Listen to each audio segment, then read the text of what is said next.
Assalamualaikum warahmatullahi wabarakatuh. Perkenalkan, nama saya Nur Ayuni dari Sekolah Tinggi Ilmu Ekonomi Makassar Maju dari kelas Manajemen 22 3C. Di sini saya akan memaparkan sedikit materi tentang penilaian prestasi kerja. Penilaian prestasi kerja. Penilaian prestasi adalah kegiatan manajer untuk mengevaluasi perilaku prestasi kerja karyawan serta menetapkan kebijaksanaan selanjutnya. Penilaian prestasi kerja adalah menilai rasio hasil kerja nyata dengan standar kualitas maupun kuantitas yang dihasilkan setiap karyawan.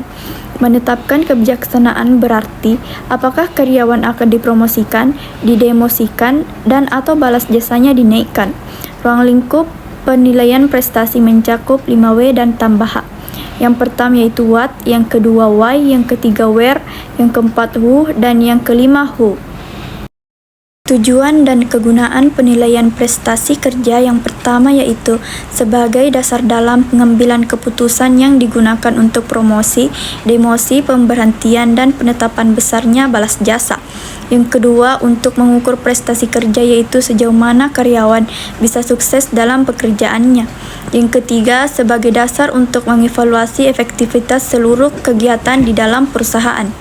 Yang keempat, sebagai dasar untuk mengevaluasi program latihan dan keefektifan jadwal kerja, metode kerja, struktur organisasi, gaya pengawasan, kondisi kerja, dan peralatan kerja. Yang kelima yaitu sebagai indikator untuk menentukan kebutuhan akan latihan bagi karyawan yang berada di dalam organisasi. Yang keenam, sebagai alat untuk meningkatkan motivasi kerja karyawan sehingga dicapai tujuan untuk mendapatkan performance kerja yang baik. Yang ketujuh, sebagai alat untuk mendorong atau membiasakan peratasan atau disebut juga dengan supervisor, managers, administrator untuk mengobservasi perilaku bawahan atau disebut juga dengan subordinated supaya diketahui minat dan kebutuhan bawahannya.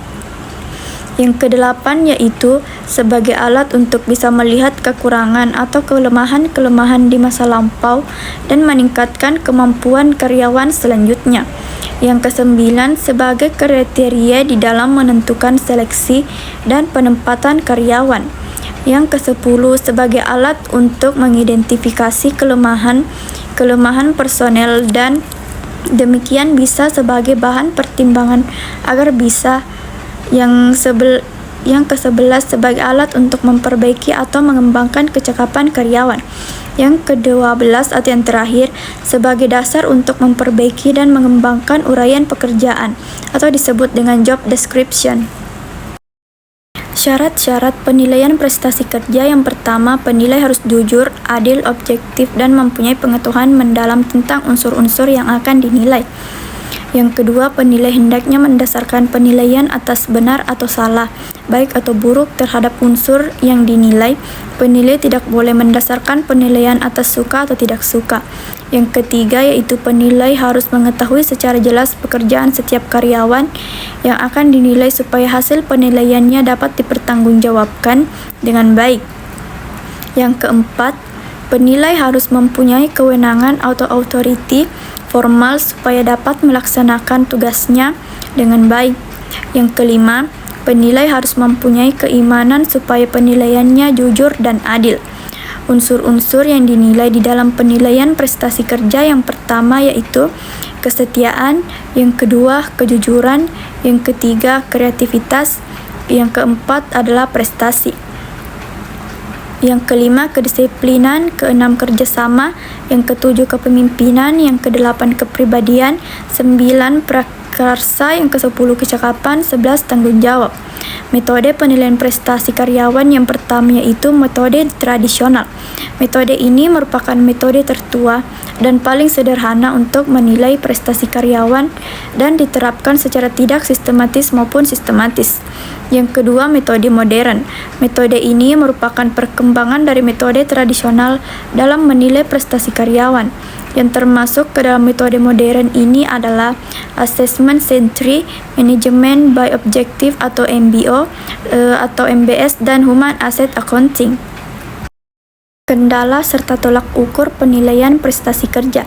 Yang pertama yaitu halo efek, merupakan kesalahan yang dilakukan oleh penilai karena umumnya penilai cenderung akan memberikan indeks prestasi baik bagi karyawan yang dikenalnya atau sahabatnya.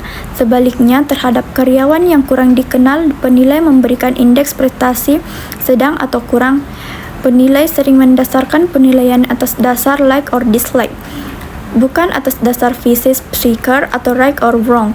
Bahkan penilai sering mempertimbangkan orang ketiga atau keluarga karyawan yang dinilainya seperti anak pejabat, kesukuan, golongan, dan adanya kesalahan penilaian karena hanya meninjau atau melihat secara sepintas saja.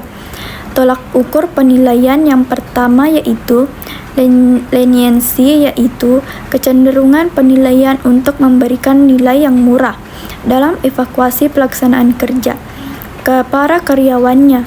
Yang kedua yaitu strictness atau keketatan. Penilaian kinerja dilakukan secara ketat. Yang ketiga yaitu central tendency, yaitu penilai tidak ingin menilai terlalu tinggi dan juga tidak terlalu rendah kepada bawahannya, selalu berada di tengah-tengah.